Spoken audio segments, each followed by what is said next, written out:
दोस्तों आज मैं एक बहुत ही उपयोगी पौधे के बारे में बात करने वाली हूँ। यह है एलोवेरा का पौधा। एलोवेरा का पौधा जो होता है औषधीय गुणों से भरपूर होता है।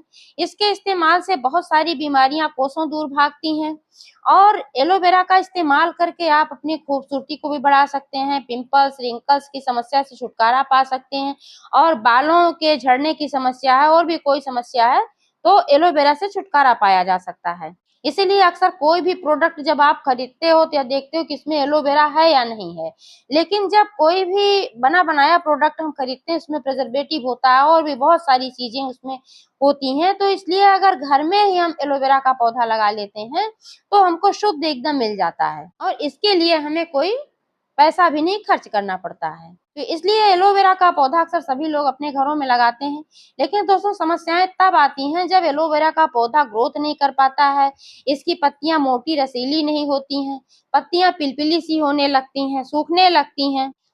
तो दोस्तों अगर आपके एलोवेरा प्लांट पर भी ऐसी समस्याएं आ रही हैं तो आज मैं कुछ ऐसे टिप्स बताऊंगी और कुछ ऐसे फर्टिलाइजर शेयर करूंगी। साथ में ये भी मैं बताऊंगी कि एलोवेरा के पौधे को किस तरीके की मिट्टी में लगाना चाहिए जिससे कि एलोवेरा का पौधा तेजी से ग्रोथ करे, मोटी रसीली पत्तियां हो। तो दोस्तों संपूर्ण जानकारी मिलने वाली इस वीडियो में, प्लीज वीडियो पर अंत तक बने रहें, बिना स्किप किए पूरा देखें और जानकारी अगर पसंद आए तो लाइक करें, शेयर करें। चैनल को अभी तक सब्सक्राइब नहीं किया है तो प्लीज चैनल को भी सब्सक्राइब करके बेल आइकन को प्रेस कर लें ताकि सारे अपडेट्स आपको मिलते रहें। नमस्कार दोस्तों, स्वागत है मेरे YouTube channel gardening with Poonam में। दोस्तों आप जो है मेरा पौधा देख पा रहे हैं, लगभग 1.5 महीने पहले मैंने इसको ग्रो किया था, यहाँ लगाया था एक पौधा ला करके। तब यह बिल्कुल छोटा सा पौधा था, जैसा कि यहाँ पर आप देख पा रहे हैं, यहाँ पर बेबी प्लांट निकली हुई है, ऐसा ही बिल्कुल छोटा सा पौधा था। लेकिन अभी आप देख पा रहे हैं कि इसकी ग्रोथ कितनी बढ़िया हुई है। तो सबसे पहले तो मैं आप बता दूं कि जब मैंने इस पौधे को लगाया था तो पॉटिंग मिक्स कैसे बनाया था, क्योंकि जब से मैंने इस पौधे को लगाया है तब से इसमें अभी तक मैंने कोई भी फर्टिलाइजर नहीं दिया है। आज मैं इसमें कुछ फर्टिलाइजर देने वाली हूँ। तो ये सब पॉटिंग मिक्स का ही कमाल है, किस तरीके से मेरे पौधे की ग्रोथ हो रही है। एलोवेरा का पौधा लगाने के लिए आपको भुरभुरी जल निकासी वाली मिट्टी का इस्तेमाल करना चाहिए। इसके लिए आपको लेना है 50% गार्डन सॉइल और इसमें मिलाना है 30% मोटी वाली रेत। जब मोटी वाली रेत मिल जाती है तो मिट्टी का घनत्व तो कम हो जाता है और मिट्टी भुरभुरी हो जाती है, जड़ों तक ऑक्सीजन पहुंच पाता है, जड़ों को बढ़ने के लिए इसमें स्पेस मिल जाता है और जो भी आप इसमें पानी वगैरह देते हैं जड़ों तक आसानी से पहुंच पाता है। और 20% इसमें मिलाना है आपको कंपोस्ट खाद। आप गोबर की सड़ी हुई खाद भी मिला सकते हैं, वर्मी कंपोस्ट भी मिला सकते हैं। तो इस तरीके से आपको बनाना है पॉटिंग मिक्स। ऐसे ही पॉटिंग मिक्स बना करके मैंने एलोवेरा का ये पौधा लगाया था और इसका रिजल्ट आपके सामने है कि ये कितना बढ़िया हरा भरा है और इसकी पत्तियां कितनी मोटी हैं, रसीली हैं और इसमें नई नई ग्रोथ भी आ रही, यानी कि नए नए बेबी प्लांट भी निकल रहे हैं। दोस्तों एलोवेरा का ऐसा पौधा होता है कि इसमें बहुत ज्यादा खाद देने की जरूरत नहीं होती है, लेकिन हाँ छोटे छोटे केयर टिप्स जरूर करने पड़ते हैं। जैसे कि धूप की बात ले लीजिए, आपको एलोवेरा के पौधे को बहुत कड़ी धूप में नहीं रखना है। अभी तो बरसात का सीजन स्टार्ट हो गया है, लेकिन जब धूप होती है बहुत ज्यादा कड़ी धूप में नहीं रखना है, क्योंकि जब कड़ी धूप में आप रखते हैं तो ये जो इसकी पत्तियां होती हैं ये पिलपिली सी हो जाती हैं, पीली पीली हो जाती हैं, ऐसे लगता है कि पौधा सड़ने लगा है, सारी पत्तियां लूज हो जाती हैं और लगातार यही स्थिति बनी रहती है तो आपका पौधा डेड हो जाता है। तो इसलिए एलोवेरा का जो पौधा होता है इसको सेमी शैडो में रखें, जहां पर हल्की फुल्की धूप आती हो, बहुत ज्यादा धूप ना आती हो। सर्दियों में आप 2-3 घंटे की धूप में रख सकते हैं। यही पानी की बात कर लेते हैं दोस्तों, तो एलोवेरा का जो पौधा होता है इसकी पत्तियों में बहुत सारा जेल होता है और जेल होता है और पानी इसमें बहुत ज्यादा होता है, पानी की मात्रा बहुत होती है। इसलिए अगर इसमें ज्यादा पानी आप डालेंगे तब भी पौधा आपका खराब हो जाएगा। एलोवेरा के पौधे में डेली पानी डालने की आवश्यकता नहीं होती है, अन्यथा जड़ें सड़ने लगती हैं। जब मिट्टी 1-1.5 इंच ड्राई हो जाए ऊपर से तभी इसमें पानी देना चाहिए। तब तक इसमें जो पत्तियों में पानी स्टोर होता है, जब मिट्टी में पानी कम होता है तो ये पौधा वहां से ले लेता है। लेकिन अगर आप ज्यादा वाटरिंग कर देते हैं तो पौधा गलने लगता है। अभी बरसात का सीजन चल रहा है तो ऐसे में आपको बरसात से भी बचाना है। बारिश में इस पौधे को ना रखें, क्योंकि अगर बाहर रखेंगे बारिश में तो इसमें बार बार पानी बरसता रहेगा और पानी पड़ता रहेगा, ऐसे में आपका पौधा खराब हो जाएगा और इसकी जड़ें सड़ने लगेंगी, पौधा पूरी तरीके से सड़ गल जाएगा। तो इसलिए बरसात में विशेष रूप से आपको बारिश के पानी से बचाना है। कटाई छटाई की बात करें दोस्तों तो इसकी बहुत ज्यादा कटाई छटाई करने की जरूरत नहीं होती है। आपको जब जरूरत होती है इसकी पत्तियों का, जैसे यूज करते हैं किसी मेडिसिन के रूप में या कहीं ब्यूटी प्रोडक्ट के रूप में आप इसका यूज करना चाहते हैं, तो आप इसकी पत्तियां नीचे से कट करके निकाल सकते हैं। और जब यह पौधा बहुत ज्यादा घना हो जाता है, एक ही गमले में बहुत सारे प्लांट निकल आते हैं, जैसे कि अभी आप देख पा रहे हैं इसमें 2-3 प्लांट निकल रहे हैं, ऐसे बहुत सारे जब निकल जाते हैं तब आपको इसमें से प्लांट निकालने चाहिए।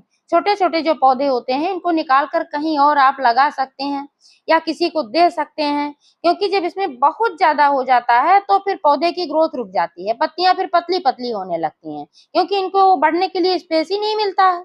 फंगस वगैरह से बचाने के लिए पत्तियों को क्लीन रखें, इस पर डस्ट वगैरह ना जमा होने दें, और जो गमले की मिट्टी है इसको भी क्लीन रखें, इस पर भी घास फूस ना उगने दें और इस पे भी गंदगी ना रहने दें, कोई सूखी हुई पत्तियां पड़ी हैं कुछ इस तरीके का, क्योंकि ऐसा रहता है तो गमले में भी मिट्टी में भी फंगस लगता है और पौधा खराब हो जाता है। तो दोस्तों अभी मैंने बताया कि एलोवेरा के पौधे में बहुत ज्यादा फर्टिलाइजर देने की आवश्यकता नहीं होती है, लेकिन जब भी आप इसमें फर्टिलाइजर दें तो प्योर ऑर्गेनिक फर्टिलाइजर ही दें, क्योंकि इसका इस्तेमाल खाने पीने में भी होता है। तो अगर आप केमिकल फर्टिलाइजर एलोवेरा को देते हैं तो यह जहरीलापन हमारे अंदर भी जाता है, जो कि बहुत ही नुकसान कारक होता है।